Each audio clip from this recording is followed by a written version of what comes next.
الحمد لله رب العالمين الرحمن الرحيم مالك يوم الدين إياك نعبد وإياك نستعين اهدنا الصراط المستقيم صراط الذين أنعمت عليهم غير المغضوب عليهم ولا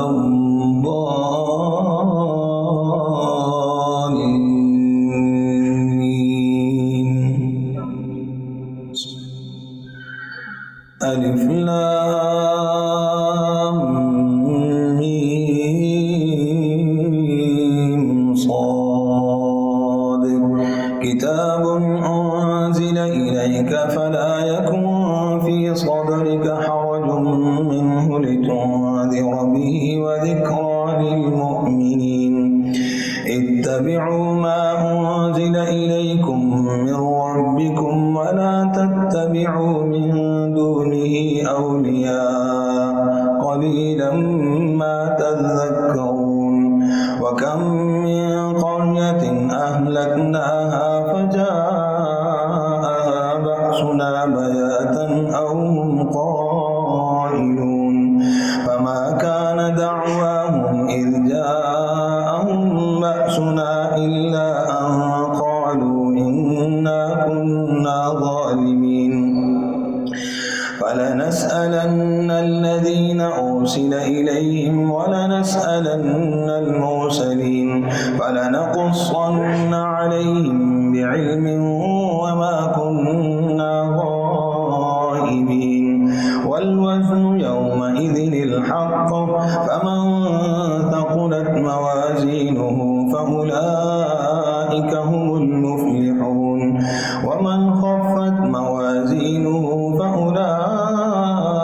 الذين خسروا أنفسهم بما كانوا بآياتنا يظلمون ولقد مكناكم في الأرض وجعلنا لكم فيها معايش قليلا ما تشكرون ولقد خلقناكم ثم صورناكم ثم قلنا للملائكة اسجدوا لآدم فسجدوا إلا إبليس لم يكن من الساجدين قال ما منعك ألا تسجد إذ أمرتك قال أنا خير منه خلقتني من نار وخلقته من طين قال فاهبط منها فما يكون لك أن تتكبر فيها فاخرج إنك من الصاغرين قال أنظرني إلى يوم يبعثون قال إنك من المنظرين قال فبما أغويتني لأقعدن لهم صراطك المستقيم ثم لآتينهم من بين أيديهم ومن خلفهم وعن أيمانهم وعن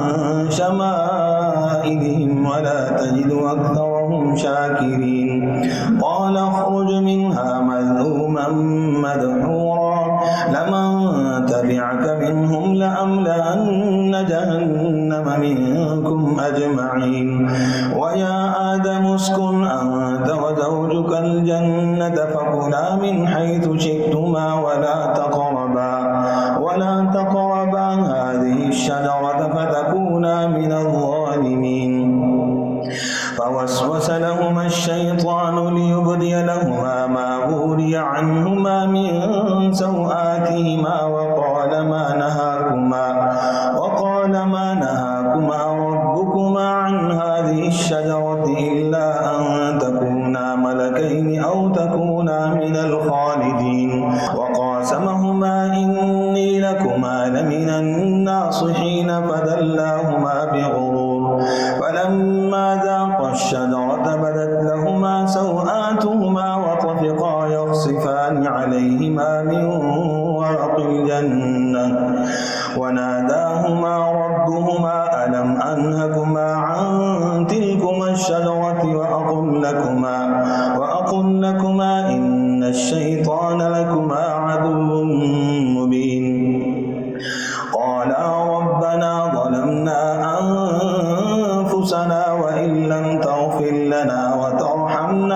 لنكونن من الخاسرين قال اهبطوا بعضكم لبعض عدو ولكم في الأرض مستقر ومتاع إلى حين قال فيها تحيون وفيها تموتون ومنها تخرجون يا بني آدم قد أنزلنا عليكم لباسا يواري سوآتكم وريشا ولباس التقوى ذلك خير ذلك من آيات الله لعلهم يذكرون يا بني آدم لا يفتننكم الشيطان كما أخرج أبويكم من الجنة ينزع عنهما لباسهما ليريهما سوآتهما إنه يراكم هو وقبيله من حيث لا ترونهم إنا جعلنا الشياطين أولياء للذين لا يؤمنون وإذا فعلوا فاحشة قالوا وجدنا عليها آباءنا والله أمرنا بها قل إن الله لا يأمر بالفحشاء يتقولون على الله ما لا تعلمون قل أمر ربي بالقسط وأقيموا وجوهكم عند كل مسجد وادعوه مخلصين له الدين كما بدأكم تعودون فريقا هدى وفريقا حق عليهم الضلالة إنهم اتخذوا الشياطين أولياء من دون الله ويحسبون أنهم مهتدون يا بني آدم خذوا زينتكم عند كل مسجد وكلوا واشربوا ولا تسرفوا إنه لا يحب المسرفين قل من حرم زينة الله التي أخرج لعباده والطيبات من الرزق قل هي للذين آمنوا في الحياة الدنيا خالصة يوم القيامة كذلك نفصل الآيات لقوم يعلمون قل إنما حرم ربي الفواحش ما ظهر منها وما بطن والإثم والبغي بغير الحق وأن تشركوا بالله ما لم ينزل به سلطانا وأن تقولوا على الله ما لا تعلمون ولكل أمة أجل فإذا جاء أجلهم لا يستأخرون ساعة ولا يستقدمون يا بني آدم إما يأتينكم رسل منكم يقصون عليكم آياتي فمن اتقى وأصلح فلا خوف عليهم ولا هم يحزنون والذين كذبوا بآياتنا واستكبروا عنها أولئك أصحاب النار هم فيها خالدون فمن أظلم ممن افترى على الله كذبا أو كذب بآياته أولئك ينالهم نصيبهم من الكتاب حتى إذا جاءتهم رسلنا يتوفونهم قالوا أين ما كنتم تدعون من دون الله قالوا ضلوا عنا وشهدوا على أنفسهم أنهم كانوا كافرين قال ادخلوا في قد خلت من قبلكم من الجن والإنس في النار كلما دخلت أمة لعنت أختها حتى إذا اداركوا فيها جميعا قالت أخراهم لأولاهم ربنا هؤلاء يضلونا فآتهم عذابا ضعفا من النار قال لكل ضعف ولكن لا تعلمون وقالت أولاهم لأخراهم فما كان لكم علينا من فضل فذوقوا العذاب بما كنتم تكسبون إن الذين كذبوا بآياتنا واستكبروا عنها لا تفتح لهم أبواب السماء ولا يدخلون الجنة حتى يلج الجمل في سم الخياط وكذلك نجزي المجرمين لهم من جهنم مهاد ومن فوقهم غواش وكذلك نجزي الظالمين والذين آمنوا وعملوا الصالحات لا نكلف نفسا إلا وسعها أولئك أصحاب الجنة هم فيها خالدون ونزعنا ما في صدورهم من غل تجري من تحتهم الأنهار وقالوا الحمد لله الذي هدانا لهذا وما كنا لنهتدي لولا أن هدانا الله لقد جاءت رسل ربنا بالحق ونودوا أن تلكم الجنة أورثتموها بما كنتم تعملون ونادى أصحاب الجنة أصحاب النار أن قد وجدنا ما وعدنا ربنا حقا فهل وجدتم ما وعد ربكم حقا قالوا نعم فأذن مؤذن بينهم اللعنة الله على الظالمين الذين يصدون عن سبيل الله ويبغونها عوجا وهم بالآخرة كافرون وبينهما حجاب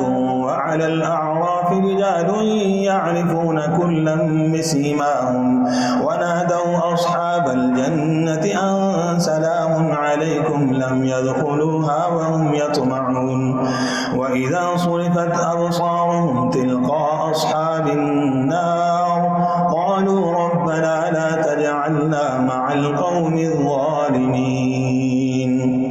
ونادى أصحاب الأعراف رجالا يعرفونهم بسيماهم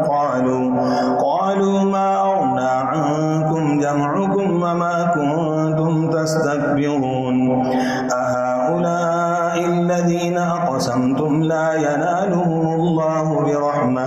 ادخلوا الجنة لا خوف عليكم ولا أنتم تحزنون ونادى أصحاب النار أصحاب الجنة أن أفيضوا علينا من الماء يوم ما رزقكم الله قالوا إن الله حرمهما على الكافرين الذين اتخذوا دينهم لهوا ولعبا وغرتهم الحياة الدنيا فاليوم ننساهم كما نسوا لقاء يومهم هذا وما كانوا بآياتنا يجحدون ولقد جئناهم بكتاب فصلناه على علم هدى ورحمة لقوم يؤمنون هل ينظرون إلا تأويله يوم يأتي تأويله يقول الذين نسوه من قبل قد جاءت رسل ربنا بالحق فهل لنا من شفعاء فيشفعوا لنا أو نرد فنعمل غير الذي كنا نعمل قد خسروا أنفسهم وضل عنهم ما كانوا يفترون إن ربكم الله الذي خلق السماوات والأرض في 6 أيام ثم استوى على العرش يغشي الليل النهار يطلبه حثيثا والشمس والقمر والنجوم مسخرات بأمره ألا له الخلق والأمر تبارك الله رب العالمين ادعوا ربكم تضرعا وخفية إنه لا يحب المعتدين ولا تفسدوا في الأرض بعد إصلاحها وادعوه خوفا وطمعا إن رحمة الله قريب من المحسنين وهو الذي يرسل الرياح نشرا بين يدي رحمته حتى إذا أقلت سحابا ثقالا سقناه لبلد ميت فأنزلنا به الماء فأخرجنا به من كل الثمرات كذلك نخرج الموتى لعلكم تذكرون والبلد الطيب يخرج نباته بإذن ربه والذي خبث لا يخرج إلا نكدا كذلك نصرف الآيات لقوم يشكرون لقد أرسلنا نوحا إلى قومه فقال يا قوم اعبدوا الله ما لكم من إله غيره إني أخاف عليكم عذاب يوم عظيم قال الملأ من قومه إنا لنراك في ضلال مبين قال يا قوم ليس بي ضلالة ولكني رسول من رب العالمين أبلغكم رسالات ربي وأنصح لكم وأعلم من الله ما لا تعلمون أوعجبتم أن جاءكم ذكر من ربكم على رجل منكم لينذركم ولتتقوا ولعلكم ترحمون فكذبوه فأنجيناه والذين معه في الفلك وأغرقنا الذين كذبوا بآياتنا إنهم كانوا قوما عمين وإلى عاد أخاهم هودا قال يا قوم اعبدوا الله ما لكم من إله غيره أفلا تتقون قال الملأ الذين كفروا من قومه إنا لنراك في سفاهة وإنا لنظنك من الكاذبين قال يا قوم ليس بي سفاهة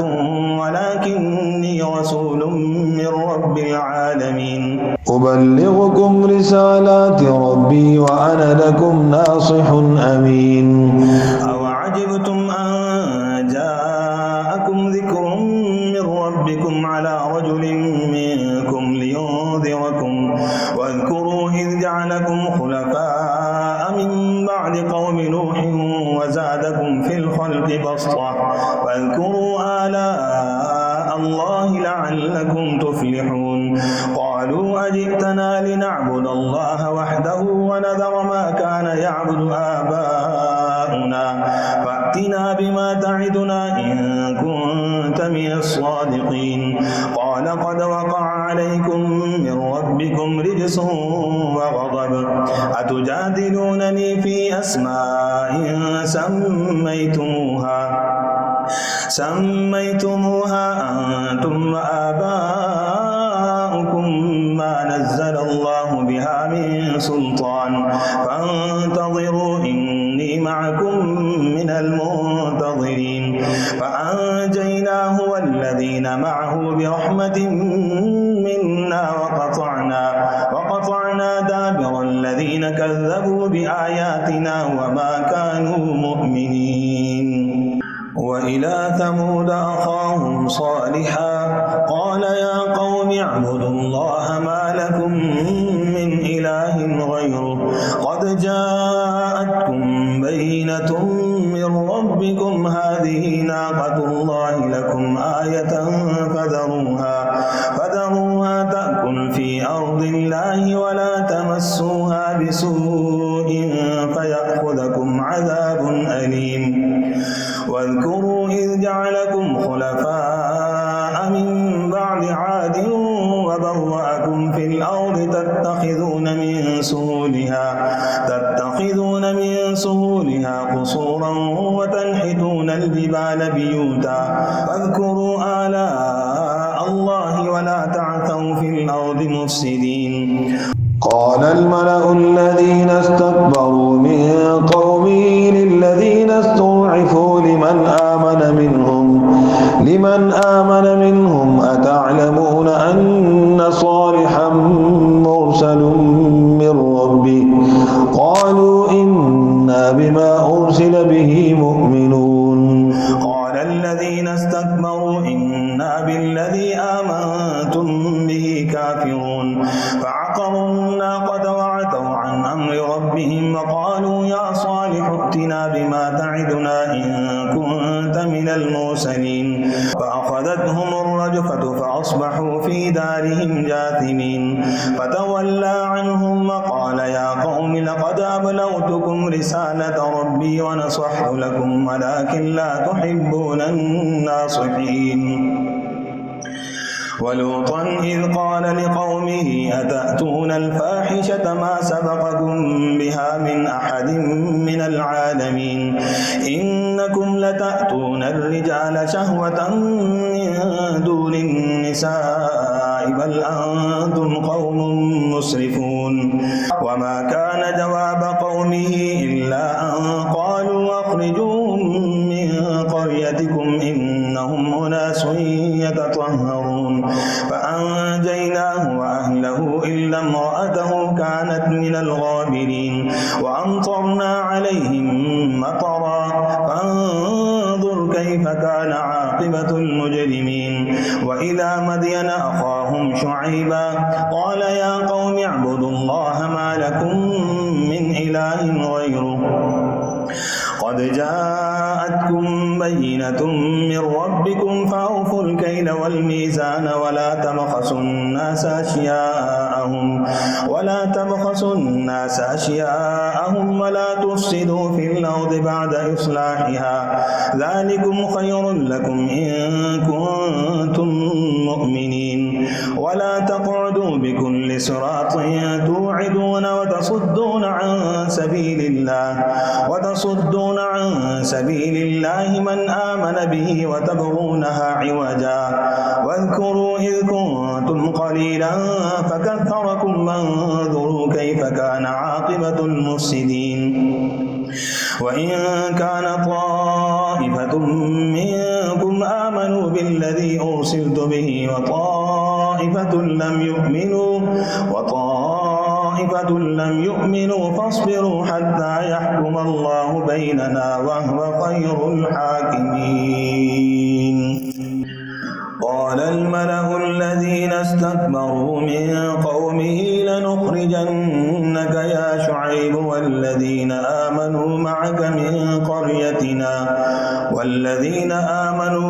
من قريتنا أو لتعودن في ملتنا قال أولو كنا كارهين قد افترينا على الله كذبا إن عدنا في ملتكم بعد إذ نجانا الله منها وما يكون لنا أن نعود فيها إلا أن يشاء الله ربنا وسع ربنا كل شيء علما على الله توكلنا ربنا افتح بيننا وبين قومنا بالحق وأنت خير الفاتحين وقال الملأ الذين كفروا من قومه لئن اتبعتم شعيبا إنكم إذا لخاسرون فأخذتهم الرجفة فأصبحوا في دارهم جاثمين الذين كذبوا شعيبا كأن لم يغنوا فيها كانوا هم الخاسرين فتولى عنهم وقال يا قوم لقد أبلغتكم رسالات ربي ونصحت لكم فكيف آسى على قوم كافرين وما أرسلنا في قرية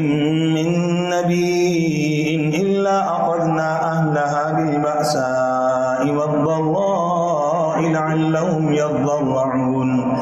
ثم بدلنا مكان السيئة الحسنة حتى عفوا وقالوا قد مس آباءنا الضراء والسراء فأخذناهم بغتة وهم لا يشعرون ولو أن أهل القرى آمنوا واتقوا لفتحنا عليهم بركات من السماء والأرض ولكن كذبوا فأخذناهم بما كانوا يكسبون أفأمن أهل القرى أن يأتيهم بأسنا بياتا وهم نائمون أو أمن أهل القرى أن يأتيهم بأسنا ضحى وهم يلعبون أفأمنوا مكر الله ولا يأمن مكر الله إلا القوم الخاسرون أولم يهد للذين يرثون الأرض من بعد أهلها أن لو نشاء وصبناهم بذنوبهم ونطبع على قلوبهم فهم لا يسمعون تلك القرى نقص عليك من أنبائها ولقد جاءتهم رسلهم بالبينات فما كانوا ليؤمنوا بما كذبوا من قبل كذلك يطبع الله على قلوب الكافرين وما وجدنا لأكثرهم من عهد وإن وجدنا أكثرهم لفاسقين ثم بعثنا من بعدهم موسى بآياتنا إلى فرعون وملئه فظلموا بها فانظر كيف كان عاقبة المفسدين وقال موسى يا فرعون إني رسول من رب العالمين حقيق علي ألا أقول على الله إلا الحق قد جئتكم ببينة من ربكم فأرسل معي بني إسرائيل قال إن كنت جئت بآية فأت بها إن كنت من الصادقين فألقى عصاه فإذا هي ثعبان مبين ونزع يده فإذا هي بيضاء للناظرين قال الملأ من قوم فرعون إن هذا لساحر عليم يريد أن يخرجكم من أرضكم فماذا تأمرون قالوا أرجه وأخاه وأرسل في المدائن حاشرين يأتوك بكل ساحر عليم وجاء السحرة فرعون قالوا إن لنا لأجرا إن كنا نحن الغالبين قال نعم وإنكم لمن المقربين قالوا يا موسى إما أن تلقي وإما أن نكون نحن الملقين قال ألقوا فلما ألقوا سحروا أعين الناس واسترهبوهم وجاءوا بسحر عظيم وأوحينا إلى موسى أن ألق عصاك فإذا هي تلقف ما يأفكون فوقع الحق وبطل ما كانوا يعملون فغلبوا هنالك وانقلبوا صاغرين وألقي السحرة ساجدين قالوا آمنا برب العالمين رب موسى وهارون قال فرعون آمنتم قبل أن آذن لكم إن هذا لمكر مكرتموه في المدينة لتخرجوا منها أهلها فسوف تعلمون لأقطعن أيديكم وأرجلكم من خلاف ثم لأصلبنكم أجمعين قالوا إنا إلى ربنا منقلبون وما تنقم منا إلا أن آمنا بآيات ربنا لما جاءتنا ربنا أفرغ علينا صبرا وتوفنا مسلمين وقال الملأ من قوم فرعون أتذر موسى وقومه ليفسدوا في الأرض ويذرك وآلهتك قال سنقتل أبناءهم ونستحيي نساءهم وإنا فوقهم قاهرون قال موسى لقومه استعينوا بالله واصبروا إن الأرض لله يورثها من يشاء من عباده والعاقبة للمتقين قالوا أوذينا من قبل أن تأتينا ومن بعد ما جئتنا قال عسى ربكم أن يهلك عدوكم ويستخلفكم في الأرض فينظر كيف تعملون ولقد أخذنا آل فرعون بالسنين ونقص من الثمرات لعلهم يذكرون فإذا جاءتهم الحسنة قالوا لنا هذه وإن تصبهم سيئة يطيروا بموسى ومن معه ألا إنما طائرهم عند الله ولكن أكثرهم لا يعلمون وقالوا مهما تأتنا به من آية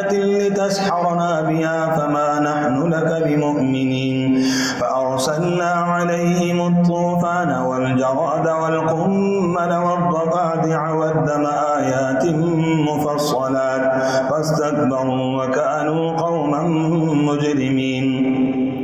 ولما وقع عليهم الرجز قالوا يا موسى ادع لنا ربك بما عهد عندك لئن كشفت عنا الرجز لنؤمنن لك ولنرسلن معك بني إسرائيل. فلما كشفنا عنهم الرجز إلى أجل هم بالغوه إذا هم ينكثون فانتقمنا منهم فأغرقناهم في اليم بأنهم كذبوا بآياتنا وكانوا عنها غافلين. وأورثنا القوم الذين كانوا يستضعفون مشارق الأرض ومغاربها التي باركنا فيها وتمت كلمة ربك الحسنى على بني إسرائيل بما صبروا ودمرنا ما كان يصنع فرعون وقومه وما كانوا يعرشون. وجاوزنا ببني إسرائيل البحر فأتوا على قوم يعكفون على أصنام لهم قالوا يا موسى اجعل لنا إلها كما لهم آلهة قال إنكم قوم تجهلون إن هؤلاء متبر ما هم فيه وباطل ما كانوا يعملون. قال أغير الله أبغيكم إلها وهو فضلكم على العالمين. وإذ أنجيناكم من آل فرعون يسومونكم سوء العذاب يقتلون أبناءكم ويستحيون نساءكم وفي ذلكم بلاء من ربكم عظيم. وواعدنا موسى 30 ليلة وأتممناها ب10 فتم ميقات ربه 40 ليلة. وقال موسى لأخيه هارون اخلفني في قومي وأصلح ولا تتبع سبيل المفسدين. ولما جاء موسى لميقاتنا وكلمه ربه قال رب أرني أنظر إليك قال لن تراني ولكن انظر إلى الجبل فإن استقر مكانه فسوف تراني. فلما تجلى ربه للجبل جعله دكا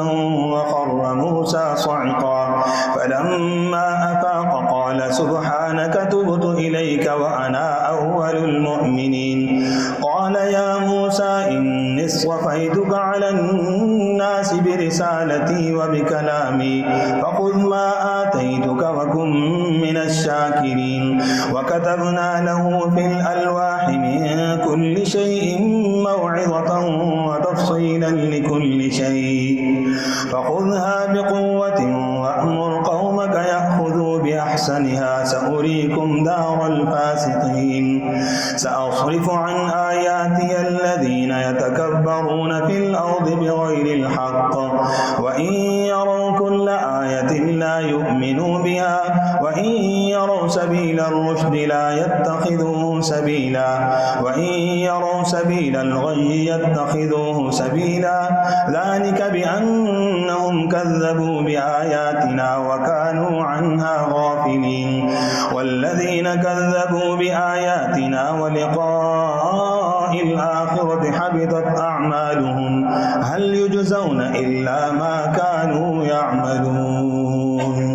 واتخذ قوم موسى من بعده من حليهم عجلا جسدا له خوار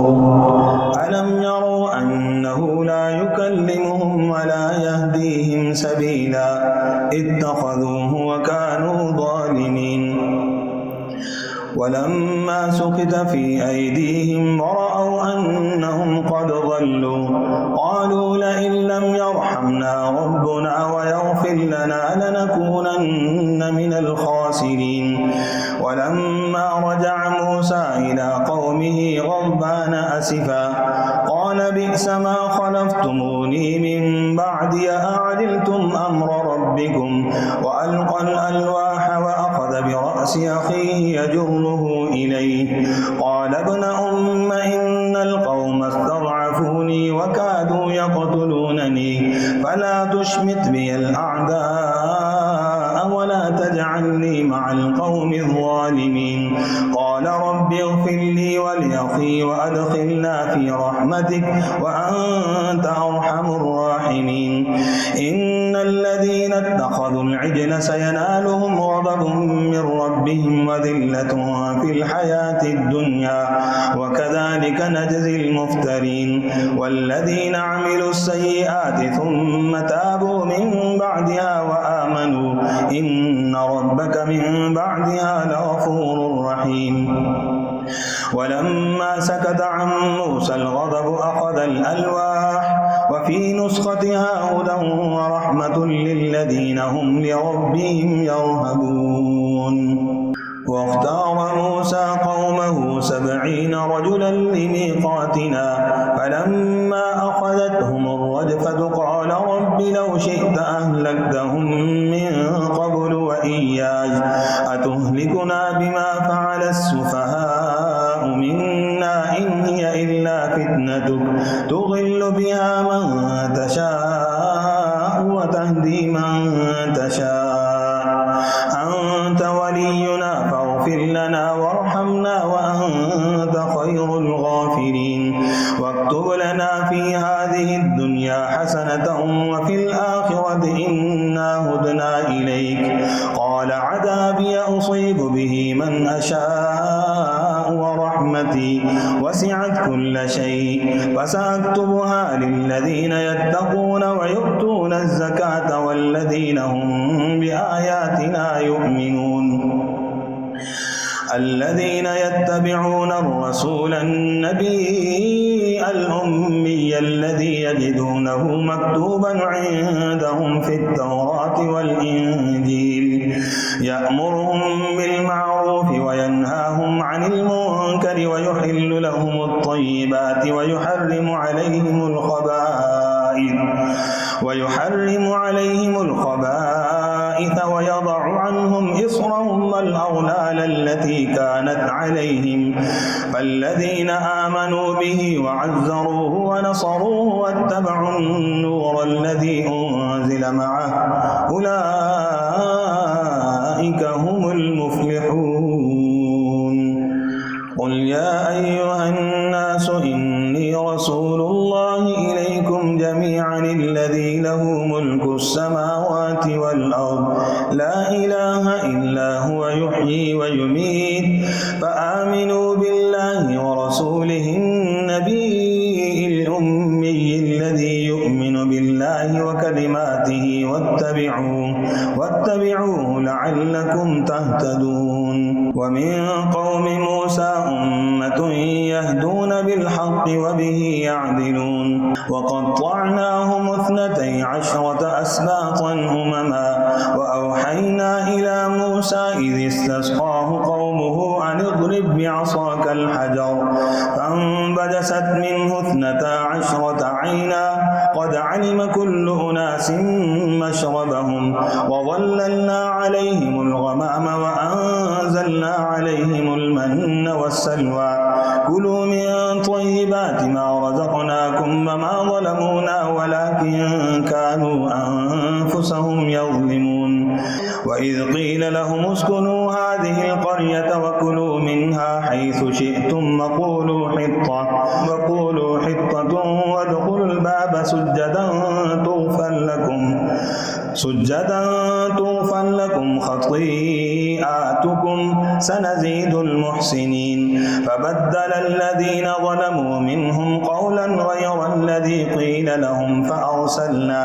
فأرسلنا عليهم رجزا من السماء بما كانوا يظلمون. واسألهم عن القرية التي كانت حاضرة البحر إذ يعدون في السبت إذ تأتيهم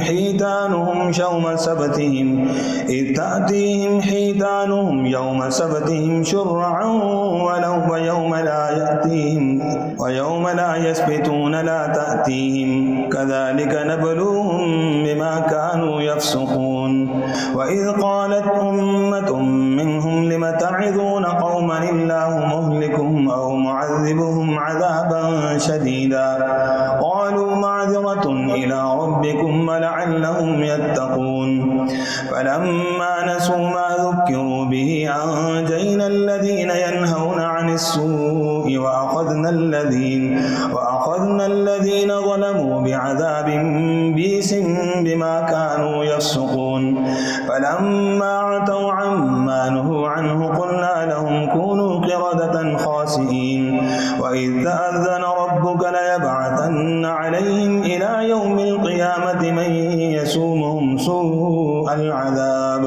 إن ربك لسريع العقاب وإنه لغفور رحيم وقطعناهم في الأرض أمما منهم الصالحون ومنهم دون ذلك وبلوناهم بالحسنات والسيئات لعلهم يرجعون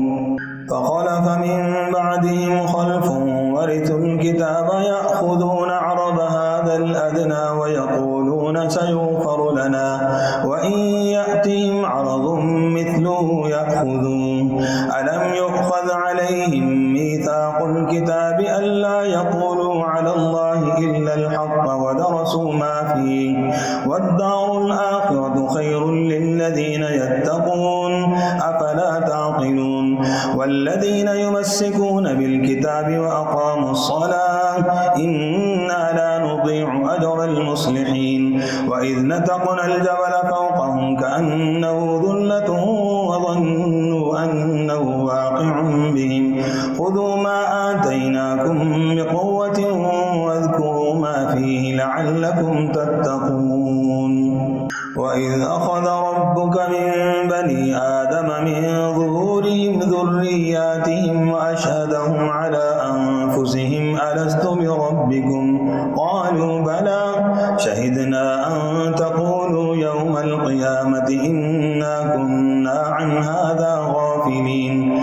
أو تقولوا إنما أشرك آباؤنا من قبل وكنا ذرية من بعدهم أفتهلكنا بما فعل المبطلون وكذلك نفصل الآيات ولعلهم يرجعون واتل عليهم نبأ الذي آتيناه آياتنا فانسلخ منها فأتبعه الشيطان فكان من الغاوين ولو شئنا لرفعناه بها ولكنه أخلد إلى الأرض واتبع هواه فمثله كمثل الكلب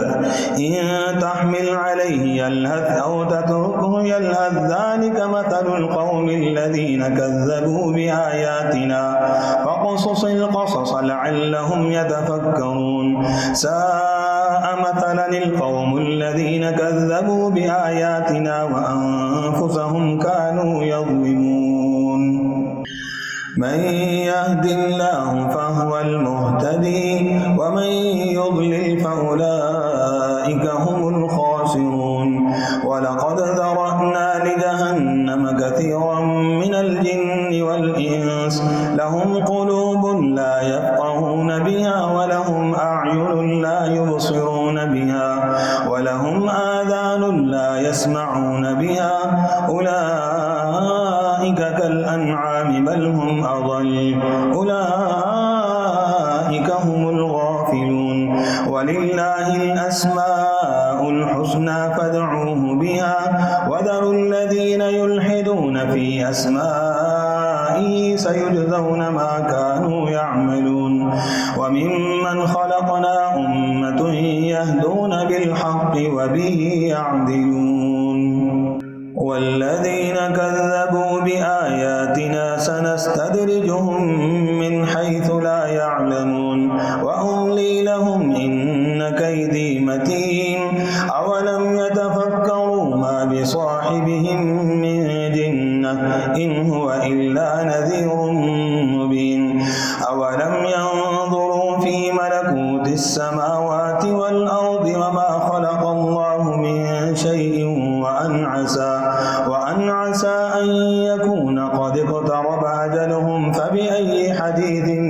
بعده يؤمنون من يضلل الله فلا هادي له ونذرهم في طغيانهم يعمهون يسألونك عن الساعة أيان مرساها قل إنما علمها عند ربي لا يجليها لوقتها إلا هو ثقلت في السماوات والأرض لا تأتيكم إلا بغتة يسألونك كأنك حفي عنها قل إنما علمها عند الله ولكن أكثر الناس لا يعلمون قل لا أملك لنفسي نفعا ولا ضرا إلا ما شاء الله ولو كنت أعلم الغيب لاستكثرت من الخير وما مسني السوء إن أنا إلا نذير وبشير لقوم يؤمنون هو الذي خلقكم من نفس واحدة وجعل منها زوجها ليسكن إليها فلما تغشاها حملت حملا خفيفا فمرت به فلما أثقلت دعوا الله ربهما لئن آتيتنا صالحا لنكونن من الشاكرين فلما آتاهما صالحا جعلا له شركا فيما آتاهما فتعالى الله عما يشركون أيشركون ما لا يخلق شيئا وهم يخلقون ولا يستطيعون لهم نصرا ولا أنفسهم ينصرون وإن تدعوهم إلى الهدى لا يتبعوكم سواء عليكم أدعوتموهم أم أنتم صامتون إن الذين تدعون من دون الله عباد أمثالكم فادعوهم فليستجيبوا لكم إن كنتم صادقين ألهم أرجل يمشون بها أم لهم أيدي يبطشون بها أم لهم أعين يبصرون بها أم لهم آذان يسمعون بها قل ادعوا شركاءكم ثم كيدون فلا تنظرون إن وليي الله الذي نزل الكتاب وهو يتولى الصالحين والذين تدعون من دونه لا يستطيعون نصركم ولا أنفسهم ينصرون وإن تدعوهم إلى الهدى لا يسمعوا وتراهم ينظرون إليك وهم لا يبصرون خذ العفو وأمر بالعرف وأعرض عن الجاهلين وإما ينزغنك من الشيطان نزغ فاستعذ بالله إنه سميع عليم إن الذين اتقوا إذا مسهم طائف من الشيطان تذكروا فإذا هم مبصرون وإخوانهم يمدونهم في الغي ثم لا يقصرون وإذا لم تأتهم بآية قالوا لولا اجتبيتها قل إنما أتبع ما يوحى إلي من ربي هذا بصائر من ربكم وهدى ورحمة لقوم يؤمنون وإذا قرئ القرآن فاستمعوا له وأنصتوا لعلكم ترحمون واذكر ربك في نفسك تضرعا وخيفة ودون الجهر من القول بالغدو